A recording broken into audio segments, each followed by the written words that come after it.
એક બેનના તો લગ્ન થયા ને એટલે 10-15 દિવસ સુધી તો એને કાંઈ ઘરનું કામ કર્યું નહીં, રસોઈ બનાવી નહીં. એટલે શરૂઆતમાં તો એને સાસુએ થોડું જાતું કર્યું.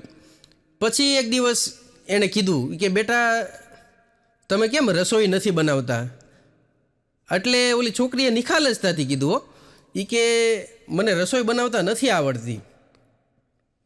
એટલે સાસુએ થોડો ટોન્ટમાં જવાબ કીધું પૂછું પાછું એ કે એમ તો કે તમને તમારી માએ રસોઈ બનાવતા નથી શીખવાડ્યું એમ? તે છોકરીએ કીધું ફરી વાર એને નિખાલસતાથી કીધું બોલો એ કે અમારા ઘરમાં તો મારા પપ્પા રસોઈ બનાવતા હતા. થોડાક દી જવા જોઈએ કે તમારો છોકરો મળશે બધું કામ કરવા. એક બેન બેડરૂમમાં એને અડધી રાતે ઊભા થઈ અને મચ્છર મારતા હતા બોલો. હા, અને મચ્છર મારતા જાય ને પાછા બોલતા જાય કે જે લોહી મારે પીવાનું છે એ તમારાથી કેમ પીવાય કે. અને વચ્ચે એવું આવ્યું હતું કે જે નર મચ્છર હોય ને એ તો કાનમાં ખાલી ગણગણાટ જ કરીએ કે, કાનમાં ખાલી અવાજ જ કરીએ કે. જે લોહી પીવે છે ને એ તો માદા મચ્છર જ હોય એમ, એવું સંશોધન આવ્યું હતું. ત્યારે એક જણો ગળગળો થઈ ગયો અને ભગવાનને આમ ગળગળો થઈને કહેવા માંડ્યો એ કે ભગવાન તમારી સિસ્ટમ તો બધાય હરખી, જેવું માણસોમાં રાખ્યું એવું જ મચ્છરોમાં રાખ્યું હોય કે.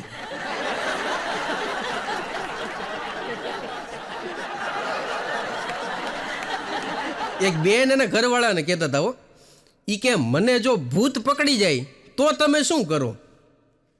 તેના ઘરવાળાએ બહુ સરસ જવાબ આપ્યો એ કે જો તો તમારી ભાઈ બહેનની મેટરમાં હું ન પડું.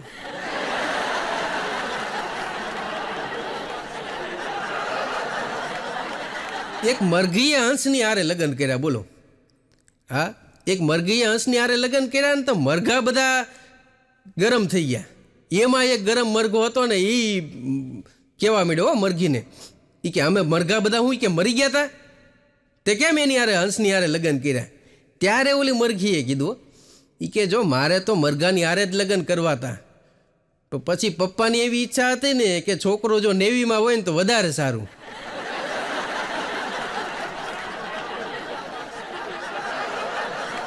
અમારા ગામના બે સરસ મજાના રમૂજી પાત્રો છે. એક છે અમથા કાકા અને એક છે ભૂરો. આ બે પાત્રોની હું ઘણીવાર વાતો કરતો હોઉં. હવે અને આ બે પાત્રો એવા છે પાછા કે બેને 36નો આંકડો, બેને જરાય ભળતું નથી. હવે આ અમથા કાકા એકવાર આમ શેરીમાં હાલ્યા જતા હતા ને આગળ ભૂરો હાલ્યો જતો હતો. એટલે ભૂરાએ છે ને બૂટ મગાવેલા ઓનલાઈન, એટલે ઓનલાઈન બૂટ મગાવેલા ને પાછા એવી જગ્યાએથી મગાવ્યા હતા કે નોન રિટર્નેબલ હતા. અને બૂટ આવ્યા ટૂંકા એટલે ફાવતા તો હતા નહીં, પણ હવે પાછા તો મોકલાય એવું હતું નહીં. એટલે જેમ તેમ કરીને પહેરી નીકળતો તો આમ લંગડાતો હાલ્યો જતો હતો. અને પાછળ અમથા કાકા હતા. અમથા કાકાએ ભૂરાને કીધું કે કેમ ભૂરા બૂટ લીધા લાગે એ કે. ભૂરો કે હા એ કે બૂટ લીધા. કાકા કે ઓનલાઈન મગાવ્યા લાગે. ત્યાં તો ભૂરાનો મગજ વયો ગયો. એ કે આ જોવે છે મને ફાવતા નથી, મગાવ્યા છે તો એ કે આવી રીતે પૂછે છે. એટલે ભૂરાએ ગરમ થઈને કીધું એ કે ઓનલાઈન નથી મગાવ્યા કાકા, ઝાડ ઉપરથી તોડ્યા. ત્યારે કાકાએ કીધું એ કે તો બેટા થોડાક વહેલા તોડી લીધા થોડાક પાકવા દેવાતા ને એ કે પાકવા દીધા હોત તો હરખા થઈ જાય હતી કે. આ અમથા કાકા એકવાર ચંપલ ગોતતા હતા અને એણે ભૂરાને કીધું એ કે બેટા ભૂરા મારા ચંપલ લાવી તો ભૂરો કે કાકા એક આપું કે બે? અમથા કાકા કે જરૂર તો મારે આમ તો બેયની હતી પણ હવે એક જ લાવી કે. દેવાવાળી કર્યો. આ અમથા કાકાને એકવાર 1 કરોડની લોટરી લાગી બોલો. 1 કરોડની લોટરી લાગીને એટલે આમ ગામમાં તો વાહ વાહ થઈ ગયો. હા, અને આપણે તો ગામડામાં એક કહેવત છે ને કે નાણાં વગરનો ના થયો અને નાણે નાથા લાલ, એવું જ આની હારે થયું. હા, જે લોકો અમથો કહીને બોલાવતા ને એ બધા અમથા લાલ કહીને બોલાવવા માંડ્યા.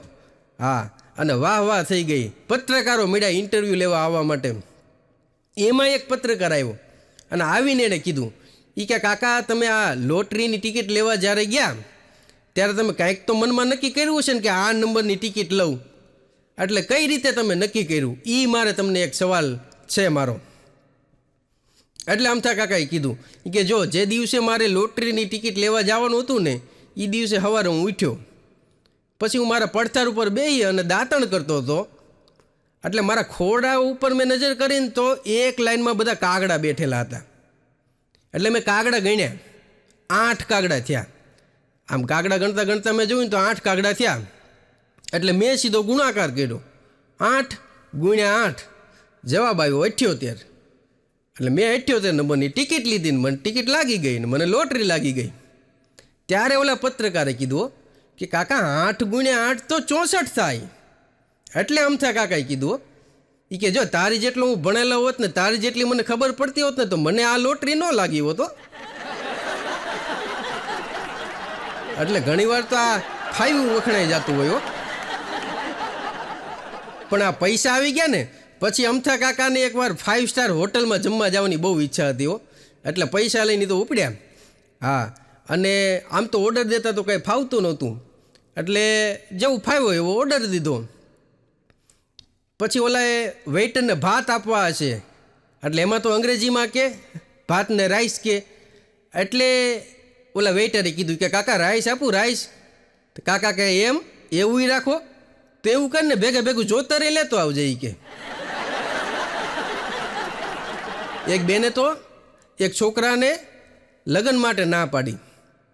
મૂર્તિઓ ખૂબ સારો હતો, એના પરિવારવાળાએ સમજાવી પણ તોય ના પાડી.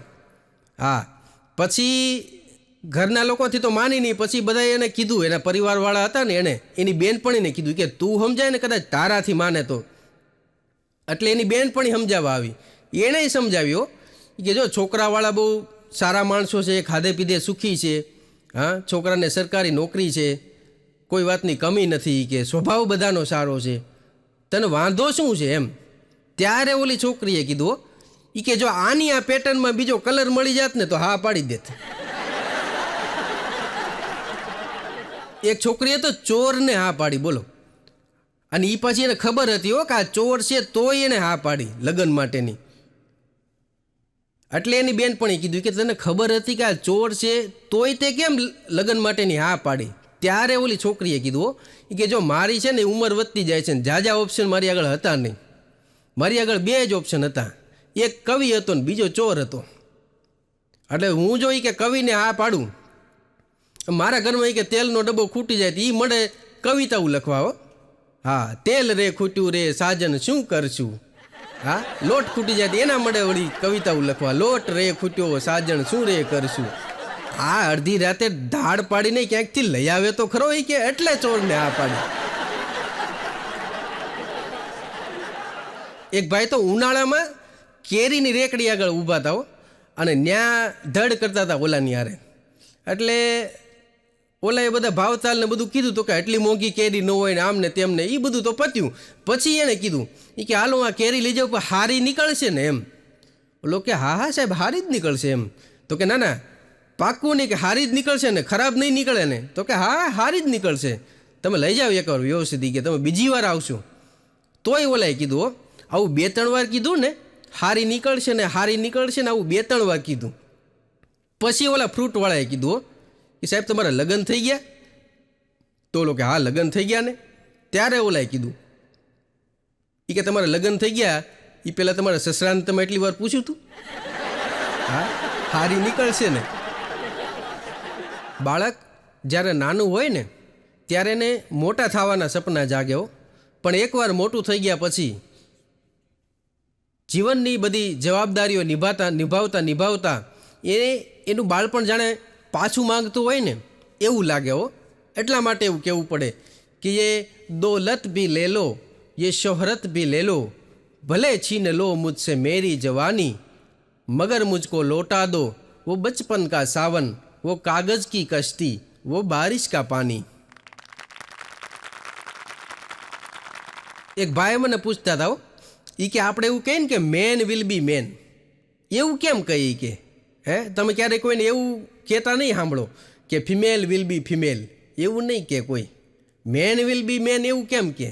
ત્યારે મેં એને કીધું જો ગામનો કોઈ છોકરો હોય કે કોઈ નાના સિટીમાં રહેતો છોકરો હોય, હા, બાળપણથી ધીમે ધીમે મોટો થતો હોય, કુમાર અવસ્થા આવે, યુવાન અવસ્થા આવે, અને ત્યાં સુધીમાં એના ગામની કે સિટીની કોઈ છોકરી હોય એને પસંદ હોય, અને એ એની સાથે ભણતી હોય, ક્યારેક ક્યારેક મળવાનું થતું હોય, અને પછી પ્રેમનો એકરાર કરે ન કરે, મળવાનું જાજુ થાય ન થાય, અને એવામાં જ એને ક્યાંક બીજે આગળ ભણવા જવાનું થાય કે કંઈક નોકરી ધંધા અર્થે જવાનું થાય, અને પછી એ પોતાની બીજી દુનિયામાં જ ખોવાઈ જાય.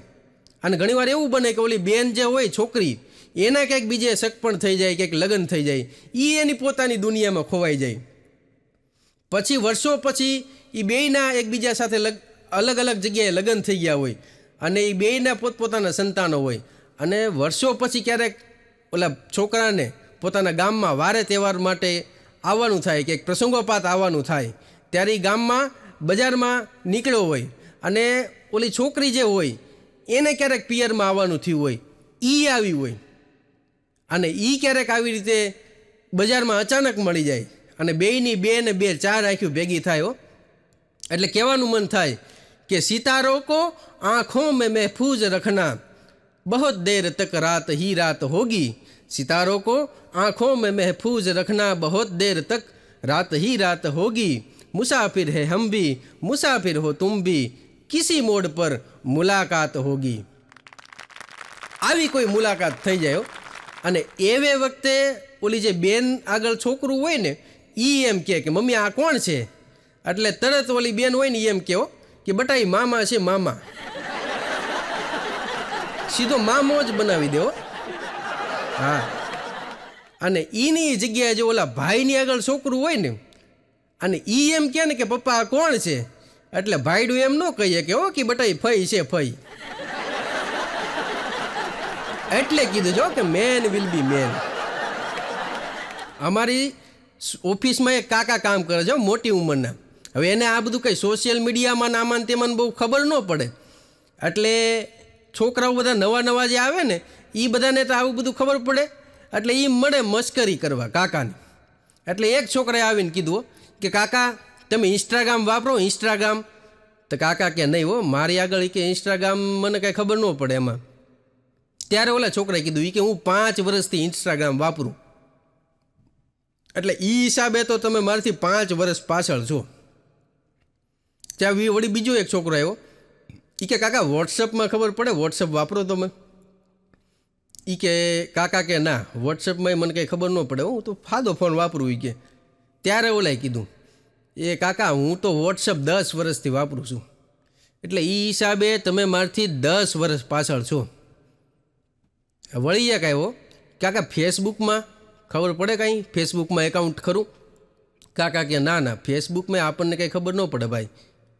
તો કે ફેસબુક તો હું 13 વર્ષથી વાપરું છું. એ કે હા 13 વર્ષથી મારું એકાઉન્ટ ફેસબુકમાં છે, એટલે એ હિસાબે તમે 13 વર્ષ મારાથી પાછળ છો.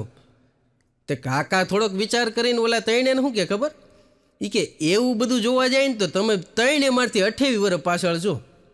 ઓલાને નવાઈ લાગી હો કે એ કઈ રીતે એમ.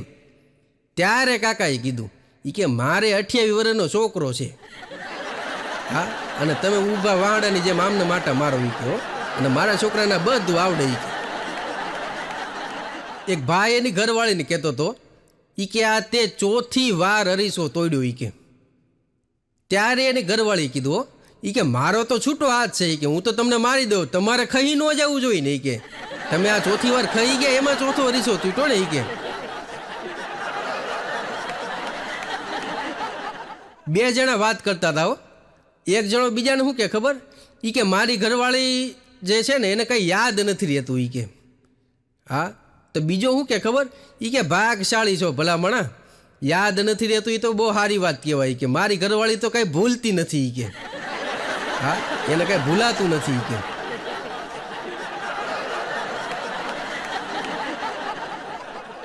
એક બેન બેંકમાં ગયા હતા. બેંકમાં ગયા ને બાકડા ઉપર બેઠા હતા, કાંઈ કામ નહોતા કરતા. એટલે ઓલા બેંકના ઓફિસર હતા ને એને બેનને કીધું એ કે એ બેન કંઈ કામકાજ ન હોય ને તો એ કે ઘરે વયા જાઓ, અહીંયા કામ વગર બેસવાની મનાઈ છે. તો એ બેને થેલીમાંથી વટાણા કાઢ્યા. બોલો, હા વટાણા મીડા ખોલવા. હો હા, એ કે હું કામ કરું છું. પણ જે શબ્દની પાછળ રૂ આવે ને સાહેબ, એ બહુ ભયંકર હોય. હો હા, તમને હું ગણાવું. વાંદરું, કૂતરું, દારૂ, કાવતરું, અંધારું, બૈરું, અને છેલ્લું તો સૌથી અઘરું હો, સાસરું.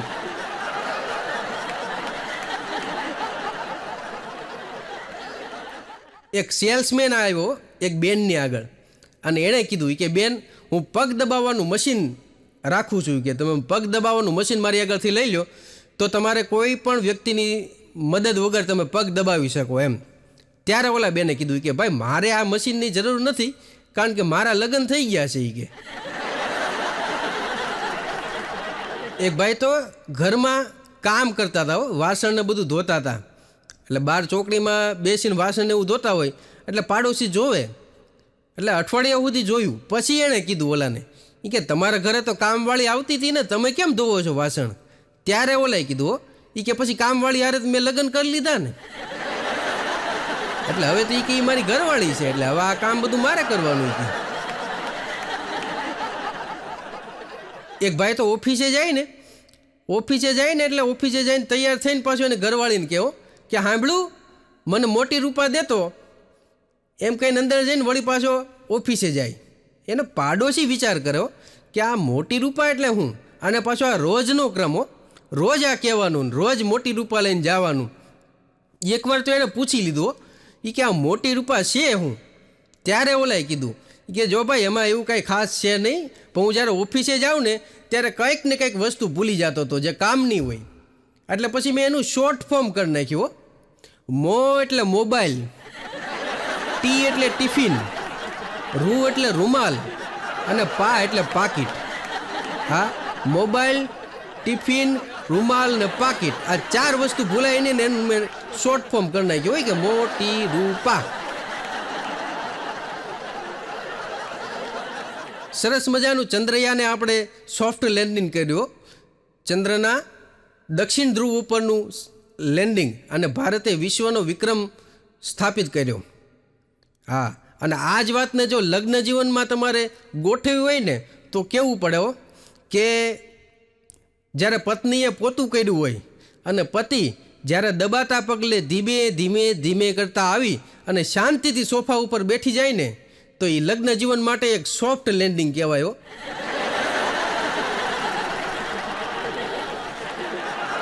મેં હમણાં મારી ઘરવાળીને વેલેન્ટાઇન ડે ઉપર સફેદ ગુલાબ આપ્યું. ત્યારે એણે મને કીધું, મને કે લાલ ગુલાબ આપવાનું હોય, લાલ ગુલાબી પ્રેમનું પ્રતીક છે. મેં કીધું લાલ ગુલાબી પ્રેમનું પ્રતીક છે, પણ સફેદ રંગ છે ને એ શાંતિનું પ્રતીક છે, અને મારે હવે શાંતિની જરૂર છે કીધું. એક સરસ મજાનો કાઠિયાવાડી દુહો કહી અને મારે કાર્યક્રમની શરૂઆત કરવી છે. આમ તો અમારે કાઠિયાવાડમાં બહુ બધા દુહા ઉપયોગમાં લેતા હોય સાહિત્યમાં, અને આ દુહા છે ને એ આમ જીવન ઘડતરનો બોધ આપતા હોય. અને અમુક રમૂજી દુહાય હોય. એક એવો સરસ મજાનો રમૂજી દુહો કે ચાએ ટાળ્યું શિરામણ અને બીડીએ ટાળ્યો હોકો. ચાએ ટાળ્યું શિરામણ અને બીડીએ ટાળ્યો હોકો, ટોપીએ ટાળી પાઘડી, આમાં કોનો કરવો ધોખો. ચાએ ટાળ્યું શિરામણ. આ શિરામણ છે ને એ અમારે ગામડાનો શબ્દ છે. સવારનો જે હેવી બ્રેકફાસ્ટ હોય ને, સવારનો સરસ મજાનો તાજો સરસ ગરમ ગરમ નાસ્તો હેવી, એને અમારે શિરામણ કહે. હા, પણ ચા આવ્યા પછી એનું ચલણ ઓછું થઈ ગયું, પણ તોય હજી અમારા ગામડામાં શિરામણ તો લોકો કરે છે. અને હવે તો છોકરાઓને ઇંગ્લિશ મીડિયમની સ્કૂલમાં મળે ને બેહાડવા, એટલે સવારમાં માવડિયું શિરામણ કરીને આપે છોકરાઓને, અને શિરામણ કરીને આપે ને પાછું ઓલું સ્કૂલમાંથી એવું કહેતા હોય કે તમારા છોકરા હારે અંગ્રેજીમાં વાત કરો, એટલે શિરામણ આપીને પાસે એમ કહો કે બેટા ફિનિશ કરી જા. એટલે કીધું તમારે ફિનિશ નથી કરાવવું, આપણે જેમ હાલે છે એમ હાલવા દો કીધું. પણ ચાએ ટાળ્યું શિરામણ. હા, ચા ઉપર છે ને ઘણા ચાના બંધાણી હોય, ભયંકર બંધાણી હોય. હા, ચા વગર હાલે જ નહીં. મારો એક એવો ભાઈબંધ છે, પ્રખર ચાનો બંધાણી એમ. એટલે ઘણીવાર વારે તહેવારે અમે ક્યારેક ભેગા થતા હોય તો ઘણી બધી ચા પીવે, અને ક્યાંક ઘણી બધી જગ્યાએ અમારે જવાનું થયું હોય તો બધી જગ્યાએ પાછો ચા પીવે. એટલે મેં એને કીધું, જો ઘણા લોકોને તો એવું હોય કે ચા પીધા પછી રાતે ઊંઘ ન આવે, એવું તારે ખરું? ત્યારે એણે મને કીધું, મને જો ચા પાવ ને પછી હું સૂઈ જાઉં, અને હું જો સૂતો હોઉં અને મારા નાક આગળ જો ચાની સુગંધ આવે, ચાની સ્મેલ આવે, તો હું ઉઠી જાઉં અને ચા પીધા પછી પાછો સૂઈ જાઉં.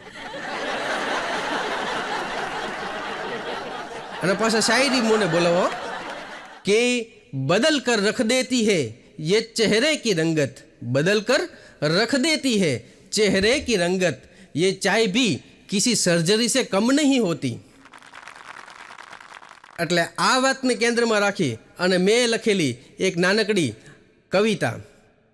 એમાં વાત એવી છે કે એક વ્યક્તિ છે એ પોતે મરણ પથારી પર પડ્યો છે.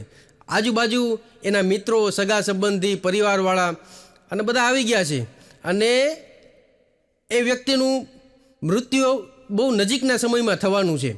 પણ જાતા પહેલાં એ પોતાની છેલ્લી ઈચ્છા, છેલ્લી ખ્વાહિશ રજૂ કરે છે.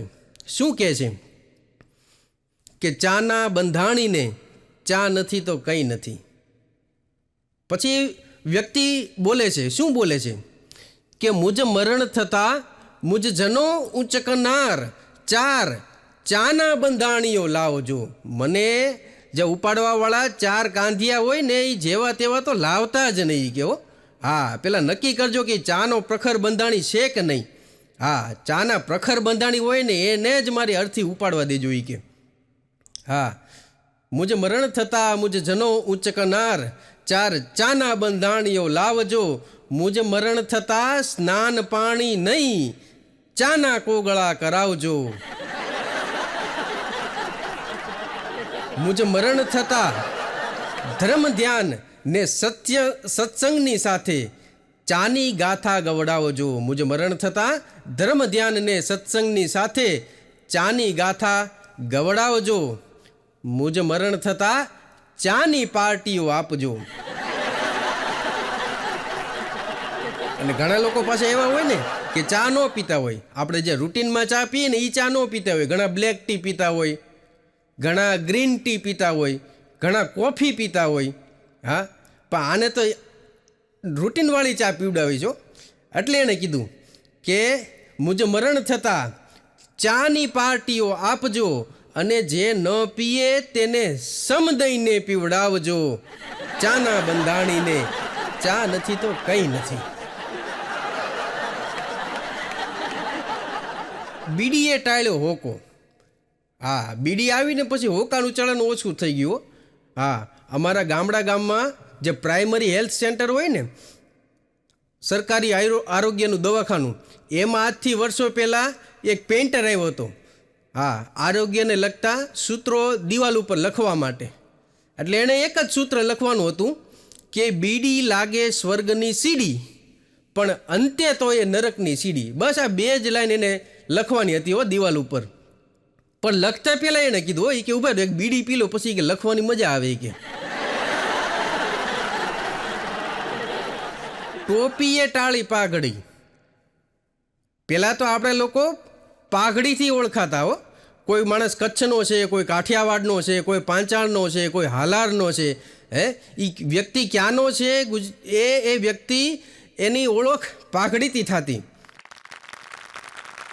અને આ બધું બદલાઈ ગયું છે ને. હવે તો પછી છે ને મોબાઈલના યુગમાં તો મોબાઈલે આપણી બહુ બધી વસ્તુ છીનવી લીધી છે.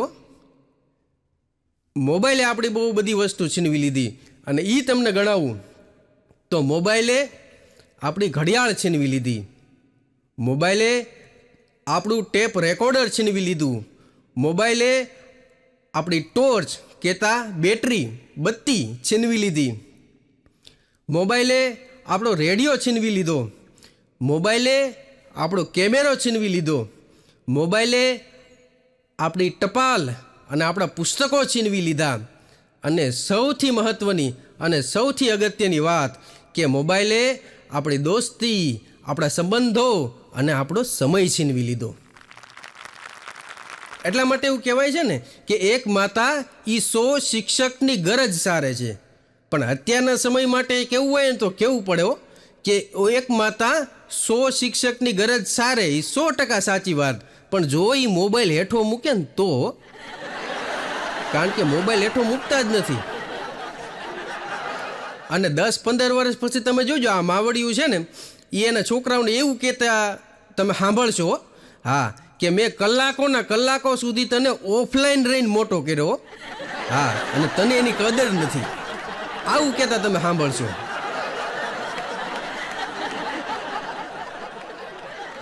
એક ગણિતના, એક વિજ્ઞાનના અને અંગ્રેજીના આ 3 શિક્ષકો સમુદ્ર કિનારે ફરવા ગયા. એટલે ઓલા વિજ્ઞાનના શિક્ષક હતા ને એ કિનારા ઉપર બેઠા, અને ઓલા ગણિતના અને અંગ્રેજીના જે શિક્ષક હતા ને એ અંદર નાવા પડ્યા. પણ હવે જાતી વેળ હતી એટલે ધીમે ધીમે ધીમે કરતાં અંદર જતા ગયા અને પછી તો ડૂબવા માંડ્યા. એટલે થોડોક અવાજે આવ્યો, બુડુક બુડુક એવો અવાજ આવ્યો ને પછી તો ડૂબી ગયા. પણ ઓલા વિજ્ઞાનના શિક્ષક હતા ને એને કાંઈ ન કર્યું. એ ઘરે આવ્યા, ઘરે આવીને એના જે સંશોધન પત્ર હોય ને, રિસર્ચ પેપર, એમાં એણે નોંધ કરી કે આજે બનેલી ઘટના પરથી સાબિત થાય છે કે ગણિત અને અંગ્રેજીના શિક્ષક એ ખારા પાણીની અંદર દ્રાવ્ય છે. એલા કીધું ડૂબી ગયા ઓલા.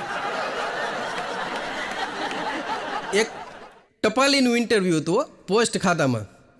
એટલે ઓલા ઉમેદવારને બોલાવ્યો, બેસાડ્યો, ને પછી બધા જનરલ નોલેજને બધા સવાલો પૂછતા હતા સાહેબ. એટલે એ સાહેબે પૂછ્યું, ટપાલીનો જે હતો ઉમેદવાર એને, કે પૃથ્વીથી ચંદ્ર વચ્ચે અંતર કેટલું? એટલે ઓલો ઉમેદવાર હતો ને એણે કીધું, એ કે જો ન્યા સુધી ટપાલ નાખવા જવાનું હોય ને તો મારે નોકરી નથી કરવી. હા, ન્યા સુધી કે હું ટપાલ નાખવા નહીં જાઉં કે. આમ તો અમે કલાકારો બધાને હસવાની જ વાતો કરતા રહેતા હોઈએ. હસવાની અને પ્રસન્ન રહેવાની વાતો એટલા માટે કરીએ કારણ કે હસતા રહેવાથી શારીરિક ને માનસિક ઘણા બધા રોગો મટી જતા હોય, અને તમારી બધાની તંદુરસ્તી સારી રહે અને અમારો ધંધો હાલે તો એનાથી રૂડું બીજું હોય શું. પણ તોય લોકો નથી દાંત કાઢી શકતા. અમારા ગામમાં એક કાકા છે, નથુ કાકા. હવે એ નથુ કાકાને બધા નથુ કાકા હોગ એવું કે. એ હોગ એની કંઈ અટક નથી, પણ એને કોઈએ દાંત કાઢતા જોયા જ નથી. પછી તો બધા ઓફર મીડા કરવા.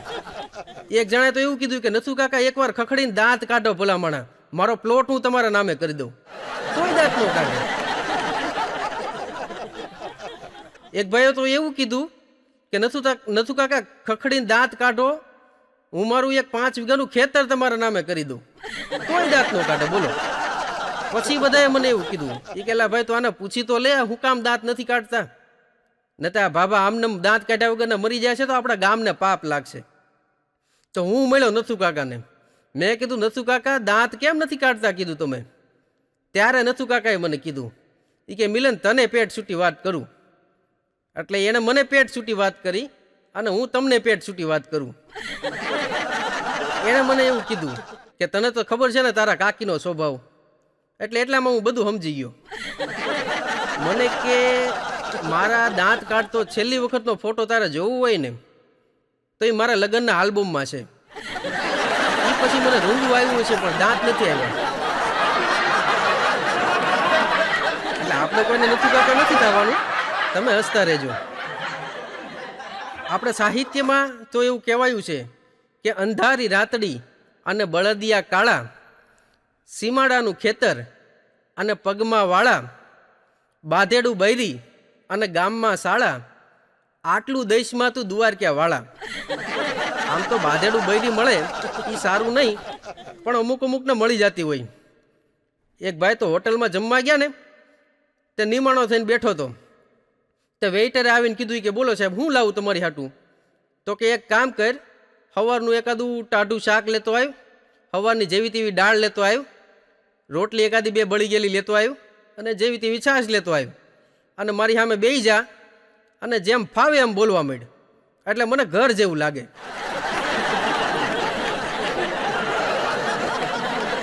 એક શેઠ તો હમણાં ઘરે આવ્યા ને એટલે નોકર ખૂણામાં બેહીને રોતો હતો.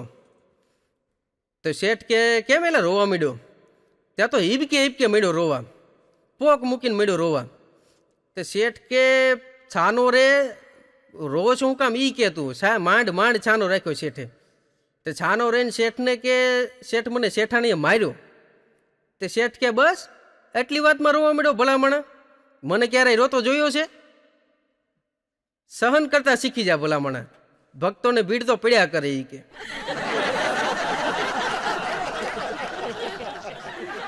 એક શેઠ આગળ તો નોકર ગયો ને, એટલે નોકરે કીધું એ કે શેઠ પગાર ગણી દો, મારે હવે નોકરી નથી કરવી. તો શેઠ કે પણ કાં શું થયું? તો કે નથી કરવી નોકરી કીધું ને. શેઠ કે હો એટલું બધી ટણી કરવા માંડ્યો એ કે. અને જો તમે આ જેને નોકરી મૂકી દેવાની હોય ને એ પાસે એટીટ્યુડ બહુ દેખાડે. એક જગ્યાએ તો એક બોસ હતા ને, એ જોક્સ કહેતા હતા હવારમાં જ, અને એની હેઠળના જે લોકો હતા ને કામ કરવાવાળા, એ બધા જોક સાંભળીને ખડખડાટ માંડ્યા દાંત કાઢવા. એક જણા એ દાંત ન કાઢ્યા, બાકી બધા દાંત કાઢતા હતા. તે શેઠે ઓલો જેને દાંત નહોતા કાઢતો ને એને કીધું કે કેમ તને મારી વાત, મારો જોક સમજાણો નથી? ત્યારે ઓલાએ કીધું એ કે ના ના એવું નથી સાહેબ, પણ મને બીજે નોકરી મળી ગઈ છે. હવે મને નોકરી ન મળી હોત ને તો હું આ બધાની જેમ જ દાંત કાઢતો હતી કે.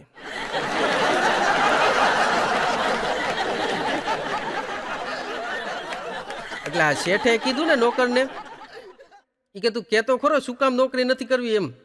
ત્યારે નોકરે કીધું એ કે આ મારે શેઠાણી કે ગમે ત્યારે કે મને ધમકાવી નાખે, જેવું તેવું ખાવાનું આપે, મારવા માંડે, અને ક્યારેક દાજમાં હોય તો એ કે વેણું બેણું આટી લે. આ જેવું તમારી હારે કરે એવું બધું મારી હારે કરે છે કે. તમારામાં મારામાં કંઈક ફેર કે નહીં? આ આઈન્સ્ટાઈન હતા ને, આલ્બર્ટ આઈન્સ્ટાઈન, એના ઘરવાળા માથે ભારે હતા. તો એક વખત સાયન્ટિસ્ટ આઈન્સ્ટાઈન આગળ એક ભાઈ આવ્યા.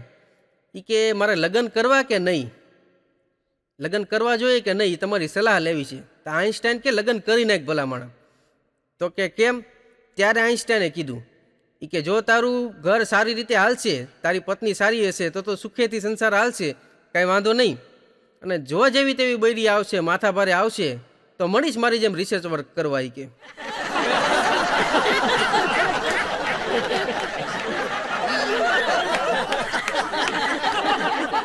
એક ભાઈ મને એવું કહેતા હતા, મને કે આવતીકાલે મારા લગ્ન છે ને મને દાંત કઢાવી દો.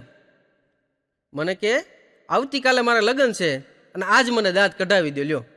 મેં કીધું આવતીકાલે લગ્ન છે ને? તો મને કે હા. તો મેં કીધું દીકરા આજનો દી દુબાકા કરી લે તું, આજનો દી દુબાકા કરી લે. અને લગ્નમાં તમે જોજો ડીજે વાળા જે સોંગ વગાડતા હોય ને, અજીમો શાન શહેન શાન, આવા બધા સોંગ વગાડતા હોય. અને 2 દી પછી ઈનો એ ઘરવાળો જે છે એ શાકની થેલી લઈને આટા મારતો હોય. આપણને ખરેખર દયા આવી જાય. મને તો ઘડીક એમ થઈ જાય કે આ 2 દીમાં બાદશાહી ઉતરી ગઈ એમ.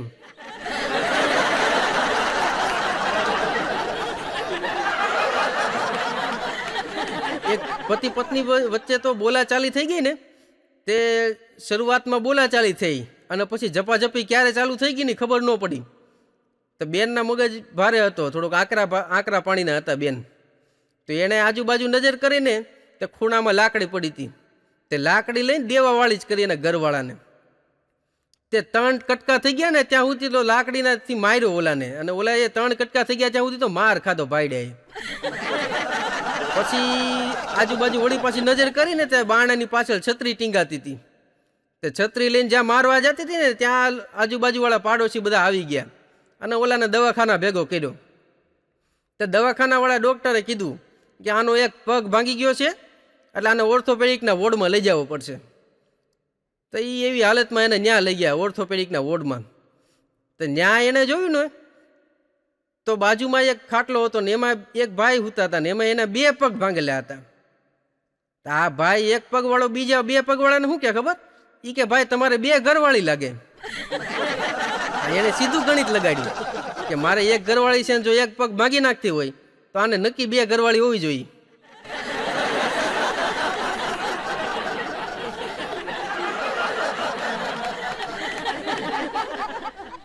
એક બેનને તો ગાવાનો એટલો બધો શોખ ને, પાછો અવાજ જરાય સારો નહીં. એને મનમાં એમ હતું કે હું બહુ સારું ગાઉં છું. એનો ઘરવાળો ઘણીવાર ના પાડે કે ભાઈ સાહેબ તું એક ગાવાનું રહેવા દેતી હોય ને તો દુનિયા આખી સુખી જ છે, તોય ગાવાનું બંધ ન કરે. એમાં વળી એકવાર એવું થયું કે ઓલો ફટાફટ કપડાં પહેરી અને પાર્ટીમાં કે કંઈક બહાર જતો હતો. ત્યારે એ બેને કીધું એ કે કઈ બાજુ જાઉં છું? તો કે કાંઈ નહીં, તાર માટે કાંઈ નથી કે. તો કે ના ના મને કહો તો ખરા. તો કે ભાઈબંધના ઘરે પાર્ટી છે ને હું જાઉં છું કે. તો કે તો મને તો લેતા જાઓ. તો કે ના ના તું પછી કે ન્યા હરખી મહેફિલ જામી હોય ને મળી ગાવા ઈ કે. તો કે નહીં ગાવ બસ. તો કે પાક્કું ને? તો કે હા હા નહીં ગાવ પાક્કું નહીં ગાવ. પ્રોમિસ ને? તો કે હા હા પ્રોમિસ નહીં ગાવ બસ.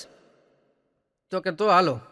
તો કરી તૈયાર અને લઈ ગયા ન્યા. તો એનું પાર્ટીનું ફંક્શન ને બધું પૂરું થઈ ગયું ને પછી હોટલના રૂમમાં બધા મિત્રો ને એના ફેમિલીવાળાને બધા બેઠા હતા. ત્યાં એમાંથી કોકે કીધું કે હવે આવી વખતે જો એક બધું સરસ મજાનું ગીત થઈ જાય અને બેને ગળું ફંખેર્યું. ઓનો ઘરવાળો કે નહીં હો તું તો રહેવા દેજે. તોય માની નહીં અને મળી ગાવાની ટ્રાય કરવા. તેના આજુબાજુવાળા જે ભાઈબંધ હતા ને એ કે ભાભીને ગાવું છે ને તમે શું કરવા ના પાડો છો? એ કે એને ગાવું છે તો ગાવા દો ને, તમારે બહાર નીકળવું હોય તો વયા જાવ કે અમારા ભાભી તો ગાશે. ભાઈબંધોએ બધાએ એની ઘરવાળીનો પક્ષ લઈ લીધો. પછી તો કાંઈ છૂટકો નહોતો અને એ બેને ગાવાનું ચાલુ કર્યું. ભાઈ એવું ગાતા આપણને તો આવડે જ નહીં હો. એટલે હેઠે એક ટેક્સીવાળો બેઠો હતો અને ગાડીની અંદર એ બેઠો હતો ને એ પાછો વિશારદ કરેલો. બોલો, સંગીતની અંદર વિશારદ કરેલો. અને એને એમ થયું કે ઓહો આવું ભયંકર ગીત ગાય છે, આવું કોણ સંગીતનું ખૂન કરે છે એમ સમજીને એણે એક બૂટ કાઢ્યું અને ફરફરતું બૂટ આવવા દીધું બારીમાંથી. અને બારી વળી ખુલ્લી હતી ને ફરફરતું બૂટ આવ્યું ને એ ઓલા બેનના ઘરવાળાની ખોળામાં જ પડ્યું પાછું. બોલો, ઘડીક તો સન્નાટો છવાઈ ગયો. બેને ગીત ગાવાનું બંધ કરી દીધું અને આજુબાજુવાળા બધા જોવા માંડ્યા. ખબર ન પડી કોને હું બોલું. તેનો ઘરવાળો હતો ને બૂટ હાથમાં લઈ અને ખિસ્સામાંથી રૂમાલ કાઢીને માંડ્યો બૂટ સાફ કરવા. પાછું સાફ કરતો કરતો કહેતો જાય કે હજી ચાલુ રાખ કે હજી બીજું બૂટ આવી જાય એટલે મારે જોડ થઈ જાય કે. ગીતમાં કઈ હોય નહીં આમાં. મારો ભાઈબંધ મને એકવાર કહેતો હતો, મને કે મારી ઘરવાળીનો જન્મદિવસ હું ભૂલું નહીં એવું કરવું હોય તો શું કરવાનું? હું ક્યારે ભૂલું નહીં એવું જ કરવું. મેં કીધું એક કામ કર, ખાલી એકવાર ભૂલી જા. એકવાર ભૂલી જા પછી બીજી વાર નહીં ભૂલવા દે તને કીધું. એક ભાઈને મેં કીધું કાં મજામાં? તો મને કે ના ના મારા તો લગ્ન થઈ ગયા ને. એટલે લગ્ન થઈ ગયા એટલે મજામાં નથી એમ. એક ભાઈને હું પૂછતો હતો, મેં કીધું તમે જ્યોતિષશાસ્ત્રમાં માનો છો?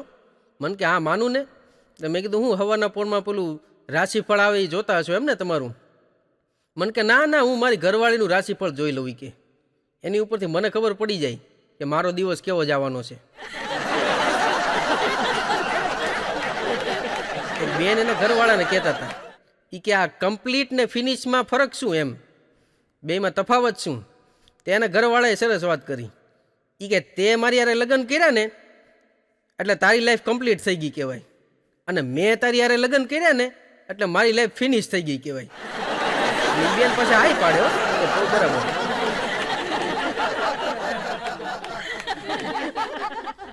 એક બેન એની બેનપણીને કહેતા હતા એ કે મેં ઘણા દોરા ધાગા કર્યા પણ તારા ભાઈની યારે બાંધ્યા પછી જે માનસિક શાંતિ મળે છે ને એવી શાંતિ બીજે ક્યાંય નથી મળતી. કે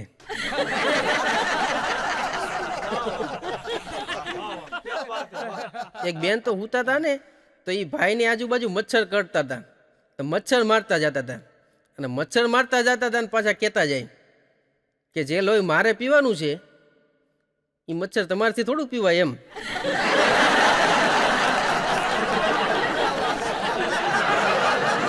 અમારે મહુવાની બાજુમાં એક ગામ છે, તલગાજડા ગામ છે, મોરારી બાપુનું જે ગામ છે ને એમાં મારા એક મિત્ર છે અનિલભાઈ ભટ્ટ, ડૉક્ટર અનિલભાઈ ભટ્ટ. બહુ મજાના ડૉક્ટર છે. એટલે આ અનિલભાઈ છે ને એ લોકોના તનના રોગ મટાડે અને પૂજ્ય મોરારી બાપુ જે છે એ અધ્યાત્મનો રાહ ચીંધી અને લોકોના મનના અને ભવના રોગ મટાડે છે. આ અનિલભાઈ આગળ કોઈ પેશન્ટ આવે ને એ એમ કહે ને કે ડૉક્ટર સાહેબ શું ખાવામાં ધ્યાન રાખવાનું, શું પરેજી રાખવાની? અમારો કાઠિયાવાડી શબ્દ પરેજી કે. અને આમ તમે ઝાલાવાડ બાજુ જાઓ ને તો એમ કે શું ચરી પાળવાની. એટલે આ ડૉક્ટર એવું કે લોહી સિવાય બધું પીવાનું અને જીવ સિવાય બધું ખાવાનું. અને વાતે સાચી છે ને. તમે ગામના લોહી પીવાનું બંધ કરી દો, ગામના જીવ ખાવાનું બંધ કરી દો તો તંદુરસ્તી તમારા હાથમાં જ છે. આ ડૉક્ટર આગળ એક ભાઈ આવ્યા ને એટલે ડૉક્ટર સાહેબે પૂછ્યું એ કે કયું બ્લડ ગ્રુપ છે તમારું? તો કે સાહેબ આમ તો ખબર નથી, પણ એ પોઝિટિવ સમજીને આગળ વધો ને. એટલે અમારા ડૉક્ટર સાહેબે કીધું એ કે એમ સમજીને આગળ વધવાનું ન હોય, જે હોય એ કેવું પડે. ત્યારે ઓલા ભાઈએ કીધું કે સાહેબ મારી ઘરવાળીનું એ પોઝિટિવ બ્લડ ગ્રુપ છે એ મને ખબર છે, અને છેલ્લા 30 વર્ષથી મારું લોહી પીવે, મારા લગ્નને 30 વર્ષ થયા, છેલ્લા 30 વર્ષથી મારું લોહી પીવે છે, એટલે એ હિસાબે તમે એ પોઝિટિવ સમજીને આગળ વધો.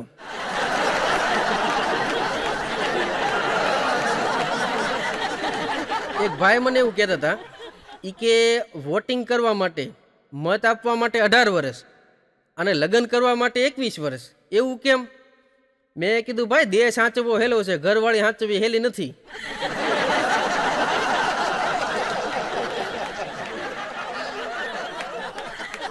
આ વાયુ વાવાઝોડું આવ્યું ને અમારા ગામમાં, તે મેં અમારા ગામડાના દાદાને કીધું, મેં કીધું દાદા વાયુ વાવાઝોડું આવીને વયું ગયું, મેં કીધું બહુ નુકસાન તો નથી કર્યું ને?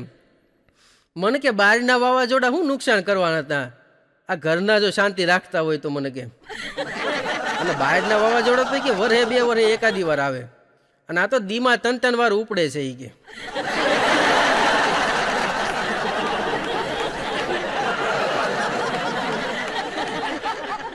આજથી વર્ષો પહેલા એકવાર દુકાળ પડ્યો ને, તે અમારા ગામમાં અમે લોકો ફૂલ ને છોડ ને ઝાડ ને એવા નાના નાના રોપા લઈને ગયા હતા એ લોકોને આપવા માટે. એટલે જે લોકોને ખબર હતી અમુક જે ઝાડ છોડ જે જાણીતા હતા એ બધા તો લેવા માંડ્યા. તો પછી એક બોરસલીનું ઝાડ આવે, એ કોઈ લે નહીં. મેં કીધું એલા બોરસલી કેમ કોઈ લેતું નથી? તો મને કે અમને એનો ફાયદો જ ખબર નથી. મેં કીધું બોરસલીના તો ઘણા બધા ફાયદા છે, પણ સૌથી મોટો ફાયદો તો એ છે કે એ તમને માનસિક શાંતિ પ્રદાન કરે. મેં કીધું એની છાયા હેઠે તમે અડધી કલાક પોણી કલાક હોઈ જાઓ ને તો તમને ઘસઘસાટ ઊંઘ આવી જાય, તમારું મગજ શાંત થઈ જાય અને ઘરમાં કજિયા ઓછા થવા મળે. કીધું તો વળી તો પછી બધાએ લેવાનું ચાલુ કર્યું. બોલો મારી હાટું એક આપો, મારી હાટું એક આપો. તો પાછળથી એક દાદા બોલ્યા એ કે મારી હાટું 2 રાખજો. મેં કીધું દાદા એક ઝાડવા હેઠે હુઈ નહીં તો તમારું મગજ શાંત થઈ જ જશે. મને કે 2 આપો, કારણ કે અમે 2 જણા અલગ અલગ ઝાડવા હેઠે હુઈને પહેલાં તો ટાઢા થશું અને પછી એક ઝાડવા હેઠે આવશું. એક ભાઈનો તો મારે પરિચય થયો ને, તો મેં એને કીધું, મેં કીધું તમે પોલીસ ખાતામાં લાગો. મને કે મારા બાપુજી પોલીસ ખાતામાં હતા, એમના બાપુજી પોલીસ ખાતામાં હતા. મેં કીધું તમે ક્રિકેટ રમવાના શોખીન લાગો, અમારા પેવેલિયનમાં ક્રિકેટ રમતા હતા. તો મેં કીધું ક્રિકેટ રમવાના શોખીન લાગો. મને કે મારા બાપુજી ક્રિકેટ રમતા, એના બાપુજી ક્રિકેટ રમતા. પાન ખાતા હતા અમારે ત્યાં. મેં કીધું પાને ખાતા લાગો તમે. મને કે મારા બાપુજી પાન ખાતા, એના બાપુજી પાન ખાતા. મેં કીધું તમારો સ્વભાવ રમૂજી લાગે. મને કે મારા બાપુજી રમૂજી સ્વભાવના હતા, એના બાપુજી રમૂજી હતા. પછી તો હું મૂંઝાણો. મેં કીધું હું જે પૂછ્યું એના એ આવા જવાબ દે. બોલો પછી મેં એને કીધું, મેં કીધું તમે લગ્ન કેમ નથી કર્યા હજી?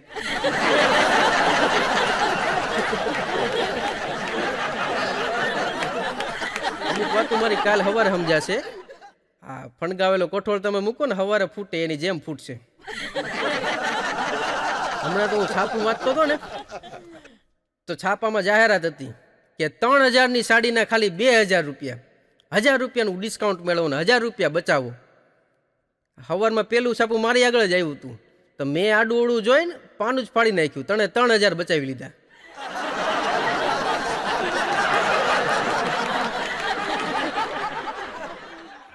એક ભાઈ તો જમવા બેઠા ને, તો રોટલી કોરી આવી, ઘી નહોતું અંદર. તો ગરમ થઈ ગયો એની ઘરવાળી ઉપર કે તને કેટલી વાર કીધું છે કે ઘી ઘરમાં રાખતી જા, ન હોય તો મને કહેતી જા, હું લઈ આવી દઈશ તને. અને સમજતી જ નથી કે ઘરમાં ઘી ન હોય કેવું લાગે, ને આમને તેમને મીડો બોલવા. એની ઘરવાળીનો મગજ હટી ગયો. એ કે સવારમાં વહેલી ઉઠી, ઘરનું કામ બધું પતાવ્યું, છોકરાને તૈયાર કરીને નિશાળે મૂકવા ગઈ, તારી હાટું ખાવાનું બનાવ્યું, અને ઘી નથી એમાં એ કેટલો બધો રાડ્યું મીડો નાખવા. એમ કહીને હાણસીનો છૂટો ઘા કર્યો ને રસોડામાંથી, તો સીધો કપાળ ઉપર લાગ્યો. તો ધીમણું થઈ ગયું, મોટું જબરું ઢીમણું થઈ ગયું. તો આજુબાજુમાંથી લોકો બધા આવી ગયા, પાડોશી બધા. એ કે શું થયું? તો એને તો બધું કહેવાય નહીં કે કાંઈ નહીં, આમ તું ઢીમણું થઈ ગયું છે. પાડોશી કે એક કામ કરો, ઘી લગાડો. એમ બોલો કે ભાઈ સાહેબ ઘીની તો રહેવા જ દેજો, વાત જ કરતા નહીં, કે આ ઘીને લીધે જ થયું છે બધું.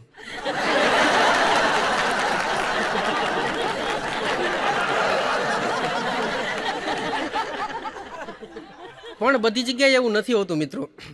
હમણાં મારો એક કાર્યક્રમ હતો. એક કપલે લગ્ન જીવનના 50 વર્ષ ખૂબ સારી રીતે હસતા હસતા શાંતિથી પસાર કર્યા. એમાં મારો કાર્યક્રમ હતો. અને એ કાર્યક્રમમાં હું તો સમયસર પહોંચી ગયો. એનું ફંક્શન હતું, પછી જમણવાર હતો અને રાતે મારો કાર્યક્રમ. બધું શાંતિથી પતી ગયું. અને મેં એક સરસ વાત ઓબ્ઝર્વ કરી કે એ ફંક્શનમાં, જમણવારમાં અને કાર્યક્રમમાં એ દાદા જરાય જાજુ બોલતા નહોતા. જેમ હાલતું હતું ને એમ જ હાલવા દીધું એને. પછી કાર્યક્રમ પૂરો થઈ ગયા પછી મેં દાદાને કીધું, મેં કીધું દાદા બહુ સરસ, સારું કહેવાય. મેં કીધું તમે 30 વર્ષ ખૂબ સારી રીતે હસતા હસતા પસંદ કર્યા, લગ્ન જીવનના પસાર કર્યા, એટલે એનું રહસ્ય શું? તો એ દાદાએ સરસ વાત કરી મને કે તમે એક વાત જોઈ, આ બધું કાર્યક્રમ પતી ગયો કે સરસ, હું કાંઈ જાજુ બોલ્યો? મેં કીધું ના. મને કે બધું હાલતું તું એમ હાલવા દીધું ને? મેં કીધું હા. તો મને કે બસ આ જ રહસ્ય કે.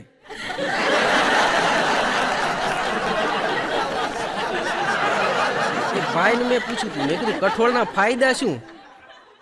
તો મને કે શાક નથી સુધારવું પડતું. બોલો કેટલો કડે ચડ્યો છે એ.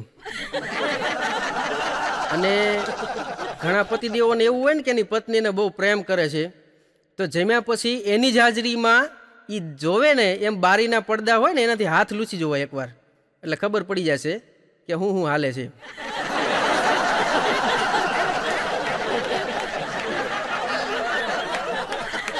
એક બેનને મેં હમણાં કીધું, મેં કીધું તમારો કૂતરો માણસ જેવો દેખાય છે હો. તો મને કે ના ના ભાઈ, મારો દીકરો છે, આ તો એક્ઝામનું ટેન્શન છે ને એટલે આવો થઈ ગયો છે એ કે.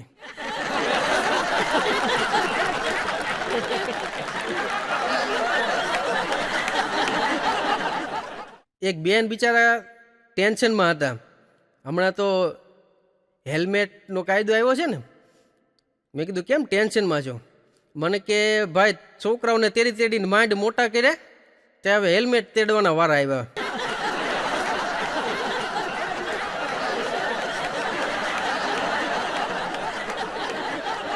નિખાલસ હાસ્યને કદી ગરીબી નડતી નથી, અને આ જાહો જલાલી બધા અમીરોને મળતી નથી.